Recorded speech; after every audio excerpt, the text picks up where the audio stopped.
Hello students, video शुरू करने से पहले प्लीज चैनल को लाइक, शेयर और सब्सक्राइब जरूर करें। एक इम्पॉर्टेंट इन्फॉर्मेशन, अगर आपको इस वीडियो के नोट्स चाहिए तो डिस्क्रिप्शन बॉक्स में दिया गया डाउनलोड लिंक चेक करें। Thank you. चलिए शुरू करते हैं। इस वीडियो में हम पढ़ेंगे MPSE 9 Canada politics and society के प्रीवियस ईयर क्वेश्चन और most important questions with answers. ये क्वेश्चंस आपके एग्जाम के लिए बहुत इम्पोर्टेंट है। अगर आपने ये अच्छे से कर लिए तो एग्जाम निकलना पक्का है। Let's begin. Question 6, analyse the role of civil society in Canadian governance. Question explanation. इस क्वेश्चन में हमें यह समझना है कि सिविल सोसाइटी कनाडा के गवर्नेंस प्रोसेस में क्या रोल प्ले करती है। हमें बताना है कि NGO, advocacy groups, community organisations और ग्रासरूट्स मूवमेंट्स कैसे पॉलिसी मेकिंग, अकाउंटेबिलिटी और डेमोक्रेसी को स्ट्रांग बनाते हैं। साथ ही उनके चैलेंजेस और इम्पैक्ट को भी एक्सप्लेन करना है। आंसर। इंट्रोडक्शन। सिविल सोसाइटी का मतलब है ऐसी वॉलंटरी ऑर्गेनाइजेशंस, मूवमेंट्स और ग्रुप्स जो गवर्नमेंट और प्राइवेट बिजनेस सेक्टर के बाहर ऑपरेट करते हैं। कनाडा में सिविल सोसाइटी डेमोक्रेसी को इंक्लूसिव और अकाउंटेबल बनाने में बहुत इंपॉर्टेंट है। इसमें human rights groups, women's organisations, indigenous associations, NGO और लेबर यूनियंस शामिल होते हैं। इस आंसर में हम देखेंगे कि सिविल सोसाइटी कैनेडियन गवर्नेंस में कैसे कंट्रीब्यूट करती है, उसके फंक्शंस क्या है, उसके चैलेंजेस और उसका डेमोक्रेटिक इम्पैक्ट क्या है। Main body. 1, कैनेडियन कॉन्टेक्स्ट में सिविल सोसाइटी का समझ। कनाडा की सिविल सोसाइटी बहुत डाइवर्स है। इसमें indigenous groups, environmental NGO, women's rights groups और चैरिटीज शामिल हैं। ये सिटीजन्स और स्टेट के बीच एक ब्रिज का काम करती है जिससे लोगों की नीड्स और इंटरेस्ट्स गवर्नमेंट तक पहुंचती है। जैसे कैनेडियन सिविल लिबर्टीज एसोसिएशन और एमनेस्टी इंटरनेशनल कनाडा राइट्स और फ्रीडम्स को प्रोटेक्ट करने में काफी एक्टिव है। 2, डेमोक्रेसी और पार्टिसिपेशन को स्ट्रांग बनाना। सिविल सोसाइटी लोगों को सिर्फ इलेक्शन के समय ही नहीं बल्कि हर समय गवर्नेंस में पार्टिसिपेट करने का मौका देती है। NGO और advocacy groups public consultations, awareness campaigns और पिटिशंस के जरिए लोगों की आवाज गवर्नमेंट तक पहुंचते हैं। जैसे ग्रीनपीस कनाडा ने एनवायरमेंटल पॉलिसीज और क्लाइमेट चेंज पर पॉलिसीज को इन्फ्लुएंस किया। ये एक वॉचडॉग की तरह भी काम करती है, करप्शन एक्सपोज करती है और गवर्नमेंट को अकाउंटेबल बनाती है। 3, पॉलिसी इन्फ्लुएंस और service delivery. Civil society research, policy recommendations और एक्सपर्टीज के जरिए गवर्नमेंट की पॉलिसीज को इफेक्टिव बनाने में हेल्प करती है। ये हेल्थ केयर, एजुकेशन और मार्जिनलाइज्ड कम्युनिटीज के सपोर्ट जैसी सर्विसेज प्रोवाइड करती है। जैसे कैनेडियन काउंसिल फॉर रेफ्यूजीज ने इमिग्रेंट और रिफ्यूजी सपोर्ट में इंपॉर्टेंट रोल प्ले किया। इंडिजिनस ऑर्गेनाइजेशंस भी अपने सेल्फ गवर्नमेंट और रेकंसिलिएशन के राइट्स के लिए स्ट्रांग एडवोकेट रही है। 4, चैलेंजेस और लिमिटेशंस। सिविल सोसाइटी ग्रुप्स को अक्सर फंडिंग की प्रॉब्लम होती है, गवर्नमेंट ग्रांट्स पर डिपेंडेंस ज्यादा होता है। कभी कभी एक्टिविस्ट ग्रुप्स और गवर्नमेंट के बीच टेंशन भी हो जाता है। रिप्रेजेंटेशन का इश्यू भी है, बड़े ऑर्गेनाइजेशंस की आवाज ज्यादा सुनाई देती है जबकि छोटे ग्रासरूट्स ग्रुप स्ट्रगल करते हैं। NGO की प्रोफेशनलाइजेशन कभी उन्हें कम्युनिटी से दूर भी कर देती है। 5, कैनेडियन गवर्नेंस पर इम्पैक्ट। सिविल सोसाइटी ने कैनेडियन गवर्नेंस को पार्टिसिपेटरी, ट्रांसपेरेंट और अकाउंटेबल बनाया है। इसने indigenous rights, multiculturalism, gender equality और एनवायरनमेंट सस्टेनेबिलिटी जैसे एरियाज में पॉलिसीज को इन्फ्लुएंस किया है। स्टेट के साथ डायलॉग और कोलैबोरेशन के जरिए ये कंसेंसस बिल्ड करने और सोशल कोहीजन प्रमोट करने में हेल्प करती है। इसकी एडवोकेसी इंश्योर करती है कि गवर्नेंस लोगों की जरूरतों के हिसाब से रिस्पॉन्सिव रहे। Conclusion. Civil society Canadian governance में डेमोक्रेसी को स्ट्रांग बनाती है, लोगों को एम्पावर करती है और अकाउंटेबिलिटी को इंश्योर करती है। चैलेंजेस के बावजूद इसका रोल बहुत इंपॉर्टेंट है क्योंकि इसने पॉलिसीज और गवर्नेंस दोनों को इंक्लूसिव बनाया है। आने वाले समय में भी सिविल सोसाइटी कनाडा के डेमोक्रेटिक सिस्टम का एक एसेंशियल हिस्सा बनी रहेगी। If you need the notes of this video, there's a download link in the description box. Be sure to check it out. Thank you. Question 7. Write short notes on the following in about 200 words each. A. Judicial system in Canada. B. Working of federalism in Canada. Question explanation. इस question में हमें 2 short notes लिखने हैं, एक Canada के judicial system पर और दूसरा फेडरलिज्म के वर्किंग पर। हर नोट में स्ट्रक्चर, फंक्शनिंग और इंपॉर्टेंस को कवर करना है। आंसर कंसाइज पर कंप्लीट होना चाहिए। Answer introduction. कनाडा एक पार्लियामेंट्री डेमोक्रेसी और फेडरल स्ट्रक्चर पर बेस्ड सिस्टम है। यहाँ 2 इंस्टीट्यूशंस बहुत इंपॉर्टेंट रोल प्ले करते हैं, जुडिशरी और फेडरलिज्म। जुडिशरी लॉ और कॉन्स्टिट्यूशन की सुप्रीमेसी को प्रोटेक्ट करती है, जबकि फेडरलिज्म सेंटर और प्रोविंसेस के बीच पावर शेयरिंग को मैनेज करता है। इस आंसर में हम दोनों को डिटेल में समझेंगे। A judicial system in Canada. 1 structure और रोल। जुडिशियल सिस्टम कनाडा में हायरार्किकल है, जिसका टॉप कोर्ट है सुप्रीम कोर्ट ऑफ कनाडा। इसके नीचे फेडरल और प्रोविंशियल टेरिटोरियल कोर्ट्स होते हैं। जुडिशरी का मैं काम कॉन्स्टिट्यूशन और charter of rights and freedoms को प्रोटेक्ट करना है। 2 इंडिपेंडेंस और फंक्शनिंग। जजेस को अपॉइंट किया जाता है, पर उनकी टेन्योर सिक्योर होती है ताकि इंडिपेंडेंस बनी रहे। कोर्ट्स का काम है लॉ को इंटरप्रेट करना, डिस्प्यूट्स सॉल्व करना और अनकॉन्स्टिट्यूशनल लॉज को स्ट्राइक डाउन करना। रेफरेंस रीसेसेशन ऑफ क्वेबेक 1998 जैसे केसेस जुडिशरी की इंपॉर्टेंस दिखाते हैं। 3 सिग्निफिकेंस। जुडिशरी डेमोक्रेसी और माइनॉरिटी राइट्स का गार्डियन है। ये पार्लियामेंट और प्रोविंसेस के बीच बैलेंस बनाती है। Be working of federalism in Canada. 1 nature of federalism. Canada ने 1867 में ब्रिटिश नॉर्थ अमेरिका एक्ट के थ्रू फेडरलिज्म अडॉप्ट किया। पावर्स फेडरल गवर्नमेंट और 10 प्रोविंसेस के बीच डिवाइडेड है। 2 division of powers. Federal subjects defence, foreign affairs, trade, immigration. Provincial subjects education, health, natural resources, local governance. कुछ overlapping areas जैसे environment और health require करते हैं coordination. 3 practical working. Federalism cooperation और conflict दोनों का मिक्स है। Fiscal federalism fund transfer centre से प्रोविंसेस को एक मेजर फीचर है। क्यूबेक की ऑटोनॉमी डिमांड्स और indigenous self government challenges federalism की डायनामिक नेचर दिखाते हैं। 4 इंपॉर्टेंस। फेडरलिज्म कनाडा के लिंग्विस्टिक, कल्चरल और रीजनल डाइवर्सिटी को मैनेज करता है। ये एक फ्लेक्सिबल और यूनाइटेड गवर्नेंस सिस्टम इंश्योर करता है। कंक्लूजन। अंत में, जुडिशियल सिस्टम लॉ की सुप्रीमेसी और सिटीजन्स के राइट्स को प्रोटेक्ट करता है, जबकि फेडरलिज्म एक डाइवर्स सोसाइटी में पावर शेयरिंग और यूनिटी इंश्योर करता है। दोनों हाई कनेडियन पॉलिटिक्स और सोसाइटी के स्ट्रॉन्ग पिलर्स हैं जो डेमोक्रेसी और जस्टिस को सस्टेन करते हैं। If you need the notes of this video, there's a download link in the description box. Be sure to check it out. Thank you. Question 8. Explain the constitutional safeguards for the protection of minorities in Canada. Question explanation. इस question में हमें बताना है कि Canada के constitution में minorities के लिए कौन से सेफगार्ड्स दिए गए हैं।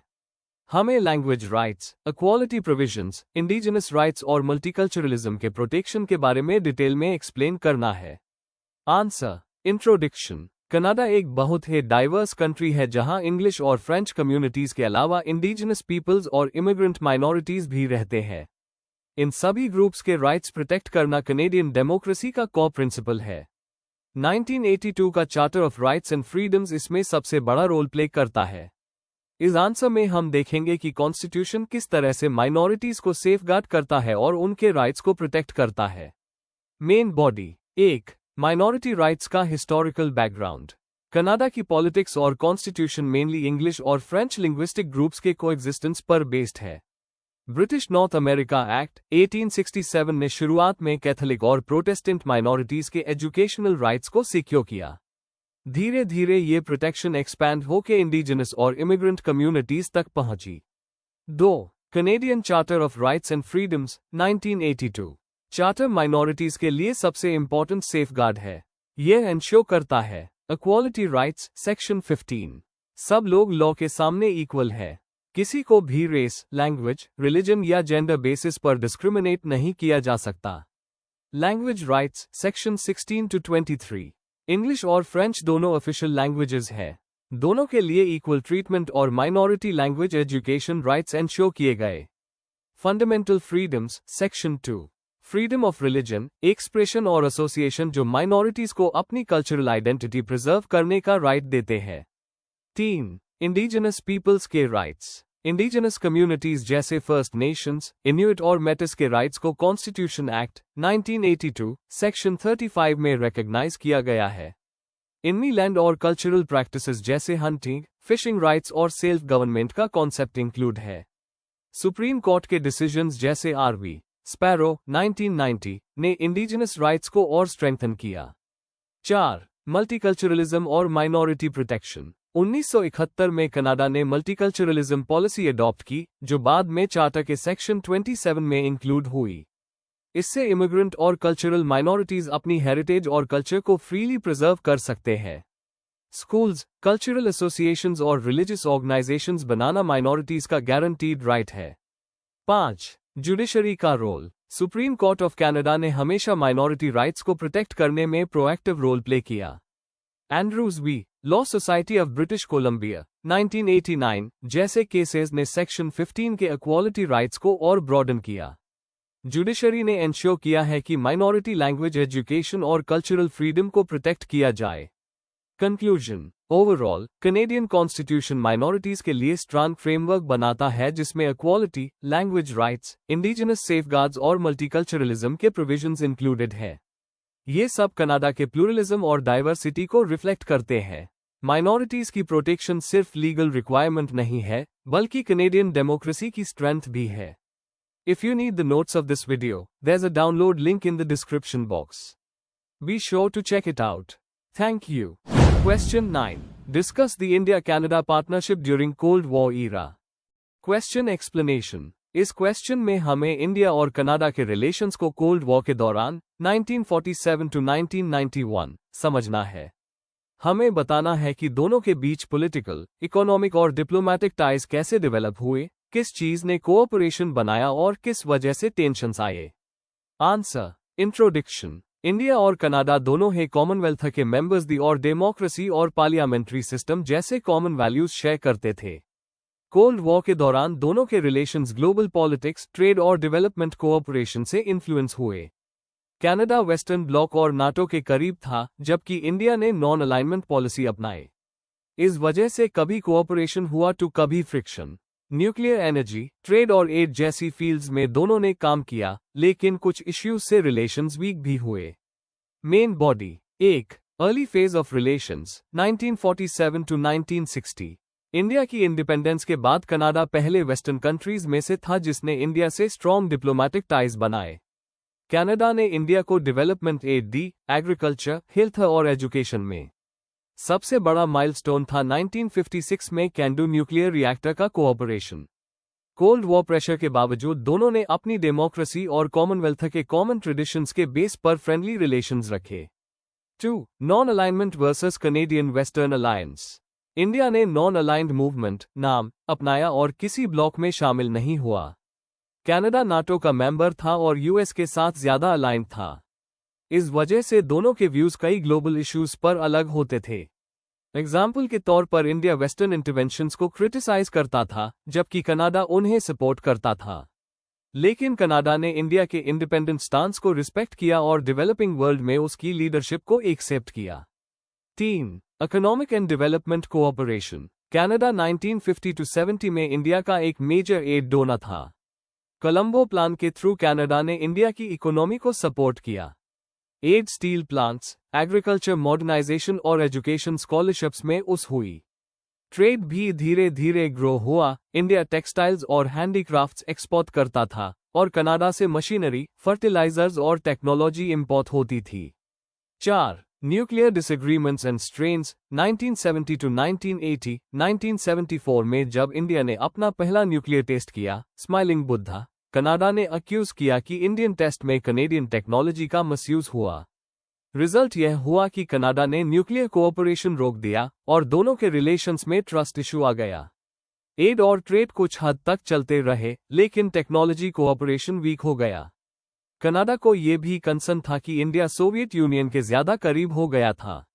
5. Political and cultural engagements. Differences के बावजूद लीडर्स की विजिट्स और कल्चरल एक्सचेंजेस जारी रहे। कनाडा में इंडियन डायस्पोरा, स्पेशली पंजाबी और सिख कम्युनिटी, दोनों सोसाइटीज के बीच एक ब्रिज बनी। 1960 में जब इंडिया को फूड शॉर्टेज हुआ, तब कनाडा ने व्हीट एड भेजकर इंडिया की मदद की। कंक्लूजन। कोल्ड वॉर के दौरान इंडिया कनाडा पार्टनरशिप एक मिक्स्ड पिक्चर थी। डेवलपमेंट एड और न्यूक्लियर कोऑपरेशन ने टाइज को स्ट्रांग बनाया, लेकिन न्यूक्लियर डिस्प्यूट्स और आइडियोलॉजिकल डिफरेंसेस ने टेंशंस भी क्रिएट किए। फिर भी दोनों देशों ने म्यूचुअल रिस्पेक्ट और कोऑपरेशन मेंटेन किया, जिसने पोस्ट कोल्ड वॉर एरा में रिलेशंस को और स्ट्रांग बनाने का बेस रेडी किया।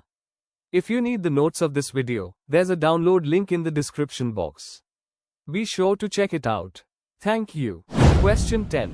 Examine the role of Canadian diplomacy towards attainment of goals of human security. Question explanation. इस क्वेश्चन में हमें यह समझना है कि कनेडियन डिप्लोमेसी ने ह्यूमन सिक्योरिटी को प्रमोट करने में क्या रोल प्ले किया। इसमें foreign policy, peace keeping, disarmament, human rights और ह्यूमैनिटेरियन एड जैसे पॉइंट्स कवर करने हैं। आंसर। इंट्रोडक्शन। ह्यूमन सिक्योरिटी का कॉन्सेप्ट पहली बार 1994 के यूएनडीपी ह्यूमन डेवलपमेंट रिपोर्ट में आया था, जिसमें फोकस था इंडिविजुअल की सुरक्षा पर, न कि सिर्फ स्टेट्स की। इसमें पॉवर्टी, वायलेंस, डिजीजेस और एनवायरनमेंट जैसे डेंजर से प्रोटेक्शन भी शामिल है।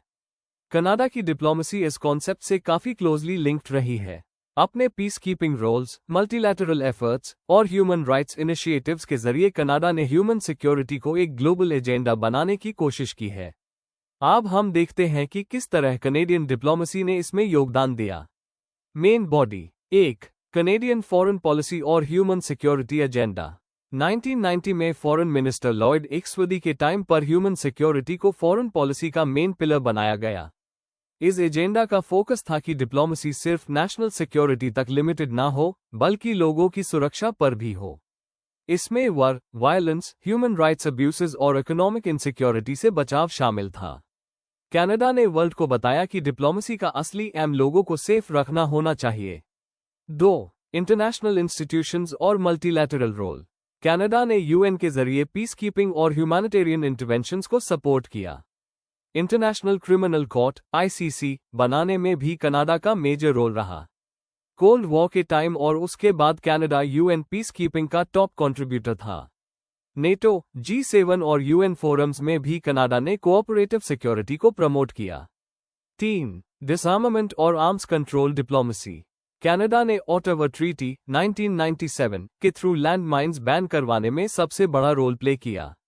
Nuclear disarmament, chemical weapons control और स्मॉल आर्म्स के रेगुलेशन के लिए भी कनाडा ने एफर्ट्स किए। ये सब इनिशिएटिव सिविलियंस और कम्युनिटीज को सेफ बनाने के लिए थे। 4. ह्यूमन राइट्स, डेवलपमेंट और ह्यूमैनिटेरियन असिस्टेंस। कनाडा ने ह्यूमन सिक्योरिटी को ह्यूमन राइट्स से कनेक्ट करके ग्लोबल लेवल पर प्रमोट किया। रेफ्यूजीज, कॉन्फ्लिक्ट विक्टिम्स और डिजास्टर अफेक्टेड एरियाज को ह्यूमैनिटेरियन एड दिया। विमेन्स राइट्स, इंडिजिनस राइट्स और सस्टेनेबल डेवलपमेंट के इश्यूज को भी कनाडा ने ह्यूमन सिक्योरिटी का पार्ट बनाया। पॉवर्टी रिडक्शन, एजुकेशन और हेल्थ के प्रोजेक्ट्स को भी डिप्लोमैटिक एजेंडा में शामिल किया। कंक्लूजन। कनेडियन डिप्लोमेसी ने ह्यूमन सिक्योरिटी को एक ग्लोबल कॉन्सेप्ट बनाने में बहुत बड़ा रोल प्ले किया है। पीस कीपिंग, डिसआर्ममेंट और ह्यूमन राइट्स प्रमोशन के जरिए कनाडा ने लोगों की सेफ्टी को सेंटर में रखा। ऑटावा ट्रीटी और आईसीसी जैसी अचीवमेंट्स कनाडा की ह्यूमैनिटेरियन अप्रोच को हाईलाइट करती है। चैलेंजेस के बावजूद कनाडा का कंट्रीब्यूशन ह्यूमन सिक्योरिटी के डिस्कोर्स को शेप करने में बहुत वैल्यूएबल है। Before we end, please like, share and subscribe the channel for more such study materials and one important information अगर आपको नोट्स चाहिए तो डिस्क्रिप्शन बॉक्स में डाउनलोड लिंक दिया हुआ है, जरूर चेक करें। Thank you.